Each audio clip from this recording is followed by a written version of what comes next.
फटाफट खबरों का सिलसिला शुरू करते हैं सुपरफास्ट स्टैंडर्ड में। मैं हूं आपके साथ अनुराग मुस्कान। मैं हूं आपके साथ चित्रा त्रिपाठी। अगले 22 मिनट में दिखाएंगे आपको देश और दुनिया की 100 बड़ी खबरें। शुरुआत मध्य प्रदेश से। मध्य प्रदेश के उज्जैन में बीएसपी और बजरंग दल के कार्यकर्ताओं और पुलिस के बीच जमकर झड़प हुई, जिसके बाद पुलिस वालों ने प्रदर्शनकारियों पर लाठियां बरसाई। लोगों को दौड़ा दौड़ाकर पीटा गया।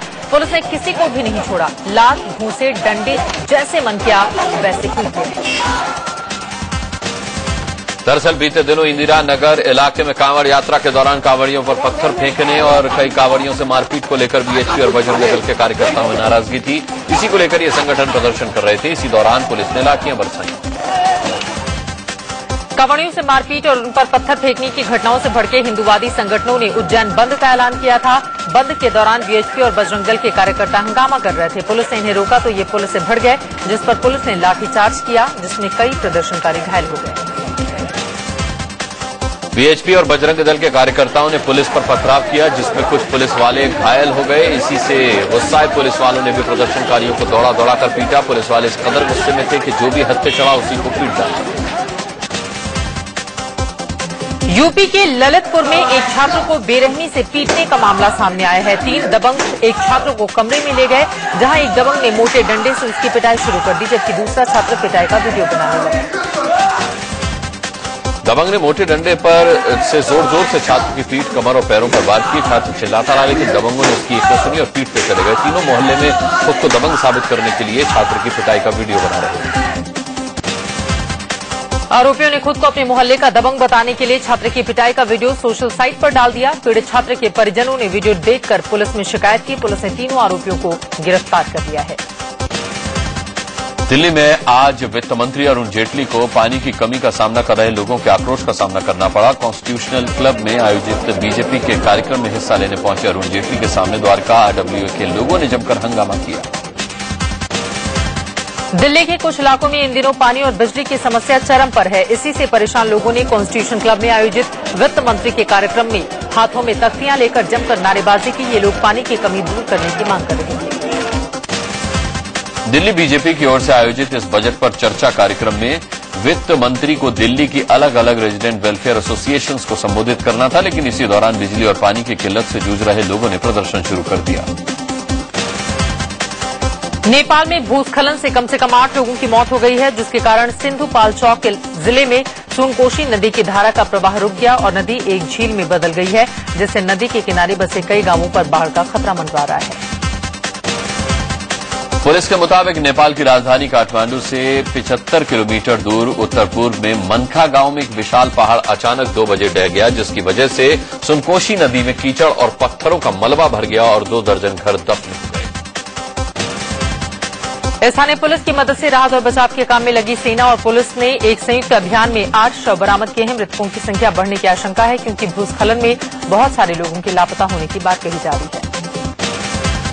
नेपाल में भूस्खलन। राहत और बचाव के काम में लगी सेना और पुलिस ने एक संयुक्त अभियान में 8 शव बरामद किए हैं। मृतकों की संख्या बढ़ने की आशंका है, क्योंकि भूस्खलन में बहुत सारे लोगों के लापता होने की बात कही जा रही है।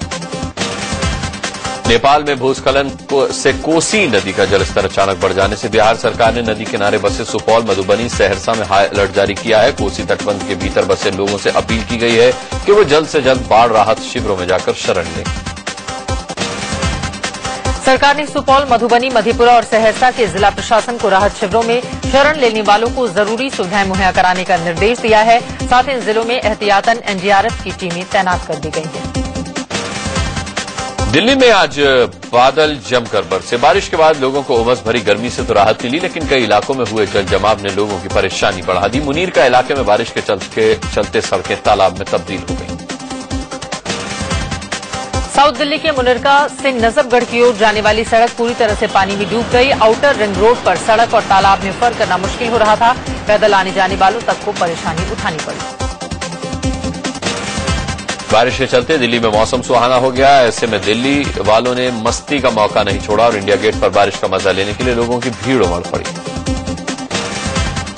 नोएडा में भी जोरदार बारिश हुई, जिससे लोगों को कई दिनों की उमस भरी गर्मी से बड़ी राहत मिली। सेक्टर 16 की तस्वीरें आप देख पा रहे हैं। सावन के आखिरी दिन बादल जमकर बरसे। जुलाई महीने में इस बार बारिश बहुत कम हुई। ऐसे में इस बारिश से लोगों को काफी राहत मिली। गाजियाबाद में बारिश के बाद साहिबाबाद इलाके में सड़क का एक बड़ा सा हिस्सा धंस गया, जिससे बड़ा हादसा होते होते बचा। हालांकि सड़क धंसने के चलते बने गड्ढे में गिरने से कुछ लोग घायल जरूर हो गए। यूपीएससी मुद्दे पर केंद्र सरकार और बीजेपी में मंथन हुआ। गृह मंत्री राजनाथ सिंह के घर पीएमओ मंत्री जितेंद्र सिंह और बीजेपी नेता जेपी नड्डा, राम माधव जुटे और सिविल सेवा परीक्षा से सीसैट हटाने की छात्रों की मांग को लेकर चर्चा की गई। राजनाथ सिंह के साथ बैठक के बाद पीएमओ मंत्री और यूपीएससी मुद्दे को देख रहे डॉक्टर जितेंद्र सिंह ने सिर्फ इतना कहा कि सरकार का जो फैसला होगा वो उचित समय पर बता दिया जाएगा। At the appropriate time, government will share whatever the conclusions are. UPSC मुद्दे पर राजनाथ सिंह से मुलाकात के बाद बीजेपी महासचिव जेपी नड्डा ने बताया कि सरकार और पार्टी दोनों ही इस मसले पर गंभीर हैं और जल्द ही इसके समाधान की उम्मीद है। हम पूरी कोशिश में है कि जल्द से जल्द इसका समाधान हो और पार्टी इसके लिए विशेष रूप से सरकार के साथ मिलकर के कार्य कर रही है ताकि हम उसका समाधान कर सकें। बिहार के पूर्व मुख्यमंत्री नीतीश कुमार ने कहा है कि यूपीएससी मुद्दे पर केंद्र सरकार टालमटोल का रवैया अपना रही है। उन्होंने कहा कि छात्रों के भविष्य के साथ खिलवाड़ नहीं होना चाहिए। प्रतिभागियों के साथ घोर अन्याय है। ये मांग बिल्कुल जायज है और केंद्र सरकार को इसमें जल्दी से जल्दी फैसला लेना चाहिए। मुझको ऐसा लगता है कि वे टाल मटोल का रवैया अख्तियार कर रहे हैं। यूपीएससी मुद्दे पर गृह मंत्री राजनाथ सिंह के घर के बाहर कांग्रेस के छात्र संगठन एनएसयूआई के कार्यकर्ताओं ने जमकर प्रदर्शन किया। हालांकि पुलिस ने इन्हें आगे बढ़ने से रोक दिया। एनएसयूआई कार्यकर्ता राजनाथ सिंह के खिलाफ जमकर नारेबाजी भी कर रहे थे। गृह मंत्री राजनाथ सिंह के घर का घेराव करने पहुंचे एनएसयूआई कार्यकर्ताओं और पुलिस के बीच झड़प भी हुई। पुलिस ने इन कार्यकर्ताओं को आगे बढ़ने से रोका और हिरासत में लिया। यूपीएससी की सिविल सेवा परीक्षा से सीसैट हटाने की मांग को लेकर बिहार के आरा में छात्रों ने ट्रेनें रोक दी। छात्र संगठन आइसा ने महानंदा एक्सप्रेस को रोककर घंटों तक बवाल मचाया। सोनिया गांधी और राहुल गांधी को 2 साल के लिए छुट्टी लेने की बात कहने वाले कांग्रेस नेता जगमीत सिंह बराड़ अब अपने बयान से पलट गए हैं। बराड़ कह रहे हैं कि उन्होंने जो कहा वो सोनिया राहुल को छुट्टी पर जाने के लिए वो कहने वाले कौन होते हैं। किसी को छुट्टी जाने पे नहीं कहा। मांग करने वाला कि वो अपने पदों से हट जाएं। मैं कौन हूं? Who am I? I am nobody. दरअसल कांग्रेस कार्य समिति के पूर्व सदस्य और पंजाब से सांसद रहे जगमीत सिंह बराड़ ने कहा था कि लोकसभा चुनाव में करारी हार के बाद सोनिया राहुल को आराम करना चाहिए और 2 साल की छुट्टी के बाद फिर से पार्टी का कामकाज संभालना चाहिए। अब बराड़ सफाई दे रहे हैं कि उन्होंने सोनिया राहुल को छुट्टी पर जाने के लिए नहीं बल्कि देश का भ्रमण करने को कहा था। बराड़ ने दावा किया कि सोनिया राहुल अगर पद छोड़कर देश भर में घूमे तो 1 साल में पार्टी मजबूत हो जाएगी। कि अगर कांग्रेस अध्यक्षा जी और माननीय राहुल गांधी कुछ समय के लिए सारे देश में पार्टी को मजबूत करने का अपने पद को त्याग करके भी अगर दौरा करें तो उससे 1 बरस के अंदर अंदर कांग्रेस पुण्य सत्ता में आ सकती है। हालांकि जगमीत सिंह बराड़ ने ये जरूर कहा कि कांग्रेस की हार के लिए सलाहकार और चुनाव वाली टीम जिम्मेदार है। उन्होंने कहा कि ऐसे पदाधिकारियों को इस्तीफा देना चाहिए। पदाधिकारियों का इस्तीफा मांगा है? हाँ, मैंने मांगा है। कोई तो जिम्मेवारी ओन करे। जो टीम थी जिनकी सदारत में हम हारे हैं चुनाव और जो एडवाइजर थे वो कम से कम इतना तो ध्यान रखें कि इससे ज्यादा तो कांग्रेस पार्टी हाशिए पर नहीं आ सकती। उधर सोनिया राहुल पर बराड़ के बयान के बाद बीजेपी को बोलने का मौका मिल गया। बीजेपी नेता सिद्धार्थनाथ सिंह ने कहा कि अब कांग्रेसी गांधी परिवार मुक्त कांग्रेस की मांग करने लगे हैं। हर जगह एक आवाज उठ रही है और आवाज खाली एक ही चीज की है कि सोनिया गांधी और राहुल गांधी अकाउंटेबिलिटी लें और उनके विरुद्ध उठ रही है और कांग्रेस में अब चाह रहे हैं गांधी मुक्त कांग्रेस। कांग्रेस प्रवक्ता राशिद अल्वी ने बराड़ को आड़े हाथे लिया। उन्होंने उनके बयान को दुर्भाग्यपूर्ण बताया और कहा कि बगैर सोनिया गांधी के कांग्रेस मजबूत नहीं हो सकती। इस तरीके के बयानात दुर्भाग्यपूर्ण है। सोनिया गांधी कांग्रेस पार्टी की अनडिस्प्यूटेड लीडर है। बगैर सोनिया गांधी के कांग्रेस मजबूत नहीं हो सकती। कांग्रेस में अंदर खाने मचे बवाल के बीच पार्टी प्रवक्ता राज बब्बर ने कहा कि कांग्रेस की हार की वजह यूपीए सरकार के मंत्री हैं जो अहंकार में चूर थे। जो हमारे मंत्री थे उनकी एरोगेंस ने, उनके व्यवहार ने इस कांग्रेस को पब्लिक की नजरों में, जनता की नजरों में, कार्यकर्ताओं की नजरों में बहुत नीचा और छोटा कर दिया था। मॉडल के साथ रेप के आरोपी मुंबई के डीआईजी सुनील पारस्कर के बचाव में अब शिवसेना उतर आई है और मॉडल पर ही कई सवाल खड़े कर दिए। शिवसेना के मुखपत्र सामना के संपादकीय में पार्टी अध्यक्ष उद्धव ठाकरे ने लिखा कि रेप का आरोप लगाना फैशन बन गया है। सामना के संपादकीय में उद्धव ठाकरे ने लिखा है कि पारस्कर और मॉडल के बीच अच्छे संबंध थे, इसके बावजूद रेप कैसे हुआ। यह सवाल उठाया गया कि रेप के 6 महीने बाद केस क्यों दर्ज हुआ। क्या रेप को समझने में 6 महीने का वक्त लगता है? शिवसेना ने मॉडल रेप केस की खबरें मीडिया में चलने पर भी सवाल खड़े कर दिए। मीडिया को कोसते हुए सामना के संपादकीय में लिखा गया है कि ये खबर ऐसे दिखाई जा रही है मानो मीडिया ने रेप होते देखा है। सामना में छपी संपादकीय पर पीड़ित मॉडल भड़क उठी है। मॉडल ने कहा है कि हकीकत जाने बिना किसी को कमेंट नहीं करना चाहिए। उन्होंने कहा कि डीआईजी पर रेप केस दर्ज कराने में इसलिए देर हुई क्योंकि वो बेहद पावरफुल आदमी है। सामना के संपादक और शिवसेना प्रवक्ता संजय राउत ने सफाई दी है कि पार्टी बलात्कारियों का बचाव नहीं कर रही है। उन्होंने साथ में ये भी कहा कि आरोपियों का मीडिया ट्रायल नहीं होना चाहिए। डीआईजी सुनील पारस्कर पर रेप का आरोप लगाने वाली मॉडल का Mumbai police lie detector test कराएगी। मॉडल के वकील ने कहा है कि किसी भी तरह की जांच के लिए वो तैयार है। बुधवार को ही पुलिस ने मॉडल का बयान दर्ज किया था।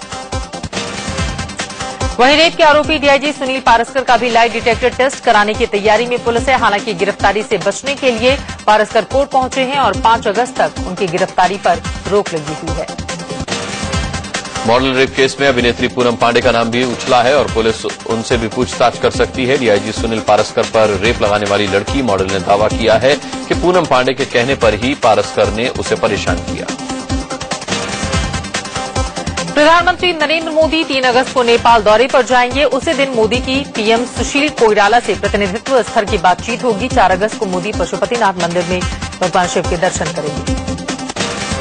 मुंबई के पूर्व पुलिस कमिश्नर और बीजेपी सांसद सत्यपाल सिंह को सरकारी बंगला खाली करने का नोटिस मुंबई पुलिस ने भेजा है। मुंबई पुलिस ने पूर्व पुलिस कमिश्नर सत्यपाल सिंह को नोटिस भेजकर बंगला खाली करने के लिए 1 हफ्ते की मोहलत दी है।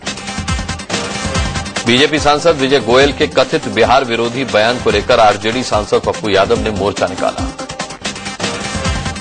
दरअसल बीजेपी सांसद विजय गोयल ने राज्यसभा में कहा था कि दिल्ली आने वाले बिहार यूपी के लोगों पर रोक लगाने की जरूरत है। मथुरा से बीजेपी सांसद और फिल्म अभिनेत्री हेमा मालिनी अपने संसदीय क्षेत्र मथुरा पहुंची। उनसे मिलने के लिए लोगों की भीड़ लग गई। एक दिन के दौरे पर अपने संसदीय क्षेत्र पीलीभीत पहुंची केंद्रीय महिला एवं बाल विकास मंत्री मेनका गांधी ने कहा कि जुवेनाइल एक्ट में संशोधन किया जा रहा है। हरियाणा में आईएनएलडी के विधानसभा चुनाव के लिए घोषणा पत्र जारी किया। घोषणा पत्र में 12वीं पास करने वाली छात्राओं को स्कूटी देने का वादा किया गया। पुणे के मालन गांव में राहत और बचाव का काम जारी है। अब तक 75 लोगों के शव मलबे से निकाले जा चुके हैं। मलबे में अभी भी 100 से ज्यादा लोगों के फंसे होने की आशंका है। कोल ब्लॉक आवंटन घोटाले में पूर्व केंद्रीय मंत्री प्रेमचंद गुप्ता के खिलाफ सीबीआई ने केस दर्ज किया है। प्रेमचंद गुप्ता के साथ साथ उनके बेटे के खिलाफ भी इस बाबत मामला दर्ज किया गया। सिंडिकेट बैंक के सीएमडी एसके जैन को 50 लाख रुपए रिश्वत लेने के आरोप में सीबीआई ने गिरफ्तार किया है। रिश्वत के 50 लाख रुपए भी जब्त किए गए हैं। सिंडिकेट बैंक के सीएमडी एसके जैन पर लोन देने के लिए कुछ कंपनियों से रिश्वत लेने का आरोप था। सीबीआई पिछले 6 महीने से उनके पीछे लगी थी, जिसके बाद बेंगलुरु में उनकी गिरफ्तारी की गई। बांग्लादेश मूल की विवादित लेखिका तस्लीमा नसरीन ने गृह मंत्री राजनाथ सिंह से मुलाकात कर भारत में ज्यादा समय तक रहने देने की मांग की है। मोदी सरकार में केंद्रीय कर्मचारियों के अच्छे दिन आने वाले हैं। केंद्र सरकार ने अपने कर्मचारियों की महंगाई भत्ते में 7% का इजाफा करने का फैसला किया है। इस बढ़ोतरी के साथ ही केंद्रीय कर्मचारियों को मिलने वाला महंगाई भत्ता 107% हो जाएगा। मोदी सरकार के इस फैसले से 80 लाख केंद्रीय कर्मचारियों और पेंशनधारियों को लाभ होगा। शहरों में एटीएम कार्ड धारक अब दूसरे बैंकों के एटीएम से मुफ्त में 2 बार ही पैसे निकाल पाएंगे। इसके बाद हर बार पैसे निकालने पर 20 रुपए का चार्ज देना होगा। भोपाल में एक बार फिर से यूथ कांग्रेस के कार्यकर्ताओं ने व्यापम घोटाले को लेकर शिवराज सरकार के खिलाफ प्रदर्शन किया। ज्योति मर्डर केस में कानपुर पुलिस के हाथ अहम सुराग लगा है। पुलिस को छानबीन के दौरान ज्योति की अलमारी से उसकी डायरी मिली है। पुलिस इस डायरी को लेकर अपनी तफ्तीश बढ़ा चुकी है। इस डायरी के जरिए ज्योति के मर्डर से जुड़े कई सवालों के राज खुलने की बात पुलिस कह रही है। दिल्ली के होलंबी कलां इलाके में एटीएम से पैसे निकालने गए एक शख्स की करंट लगने से मौत हो गई। एटीएम के गेट में करंट आने पर यह हादसा हुआ। दिल्ली के रोहिणी सेक्टर 24 में एक दुकान के पास जोरदार धमाके से अफरा तफरी मच गई। इस धमाके में एक शख्स की मौत हो गई, 3 लोग घायल हुए हैं। ब्लास्ट इतना जबरदस्त था कि देखते देखते पूरी दुकान भरभराकर जमींदोज हो गई। दिल्ली के हरिनगर इलाके में एक निर्माणाधीन इमारत गिरने से 4 मजदूरों की मौत हो गई, जबकि एक गंभीर रूप से घायल है। दिल्ली के बेगमपुर इलाके में सिलेंडर ब्लास्ट से 3 पुलिस वाले जख्मी हो गए। सिलेंडर एक निर्माणाधीन बिल्डिंग में रखा हुआ था। मुंबई के फोर्ट इलाके में सिद्धार्थ कॉलेज में गैस लीकेज होने से अफरा तफरी मच गई। आनंद फानन में फायर ब्रिगेड की गाड़ियों को वहां पर बुलाया गया, बिल्डिंग को खाली कराया गया। यूपी के इटावा में एक नहर में कार के साथ 6 शव मिले हैं। बताया जा रहा है कि कार में सवार 6 लोग 27 जुलाई को कानपुर से मथुरा के लिए निकले थे। हादसे में मारे गए 4 लोग एक ही परिवार के हैं। पुलिस के मुताबिक सुनील पांडे नाम का शख्स अपनी पत्नी, बेटा, बेटे और दोस्तों के साथ सफर पर गया था। मुंबई के जुहू बीच समंदर में डूबे 3 लड़कों में से 2 के शव बरामद किए गए। ग्रेटर नोएडा में एक्सप्रेस वे के 0 पॉइंट पर तेज रफ्तार कंटेनर ने 2 सगे भाइयों को टक्कर मार दी। दोनों के हॉस्पिटल ले जाते वक्त मौत हो गई। दिल्ली के न्यू उस्मानपुर इलाके में एक बेकाबू वैन ने कई गाड़ियों को टक्कर मारी। हादसे में एक महिला की मौत हो गई। बिहार के समस्तीपुर में लोगों ने कानून अपने हाथ में लेते हुए एक नाबालिग की जमकर धुनाई कर दी। ये पूरा मामला समस्तीपुर के रेलवे कॉलोनी का है। आरोप है कि ये लड़का साइकिल चोरी करके भाग रहा था, लेकिन भागने से पहले पकड़ा गया। यूपी के जौनपुर में एक लड़के से गैंगरेप का मामला सामने आया है। 3 लड़के करीब 1 साल से लड़की को ब्लैकमेल करके उसका यौन शोषण कर रहे थे। पुलिस ने गैंगरेप के 3 आरोपियों में से एक को गिरफ्तार कर लिया है। दरिंदों ने पिछले साल सितंबर में लड़की को अगवा करके उसके साथ गैंगरेप किया था। दिल्ली के पालम इलाके में पानी की पाइपलाइन जोड़ने को लेकर दबंगों ने एक परिवार को पीट डाला। आरोप है कि दबंगों ने पीड़ित परिवार की महिलाओं से भी बदसलूकी की। नागपुर में शिवसेना की एक महिला कार्यकर्ता की सरेआम हत्या कर दी गई। यूपी के कासगंज में जमीन विवाद में एक युवक को जिंदा जला दिया गया। गाजियाबाद के साहिबाबाद इलाके में 2 बाइक सवार बदमाशों ने एक बिल्डर से 9 लाख रुपए लूट लिए। कानपुर के नवाबगंज इलाके में पुलिस ने सेक्स रैकेट का भंडाफोड़ किया है। दिल्ली के अंबेडकर नगर में चोरों ने एक घर पर लाखों की ज्वेलरी पर हाथ साफ कर दिया। छत्तीसगढ़ के जगदलपुर में एक लग्जरी कार से गांजे की बड़ी खेप जब्त की गई। यूपी के कुशीनगर में इंटरमीडिएट पास छात्रों ने सांकेतिक विरोध करते हुए दीनदयाल उपाध्याय विश्वविद्यालय के कुलपति की शव यात्रा निकाली। लखनऊ में मुख्यमंत्री अखिलेश यादव ने किसी क्षेत्र में विशेष पहचान बनाने वाली महिलाओं को सम्मानित किया। उनमें 1 पैसे एवरेस्ट फतह करने वाली अरुणिमा सिन्हा भी शामिल रही। गुड़गांव में रैपिड मेट्रो का किराया सीधे 8 रुपए बढ़ा दिया गया है। अब रैपिड मेट्रो में सफर के लिए यात्रियों को 12 रुपए की जगह 20 रुपए चुकाने होंगे।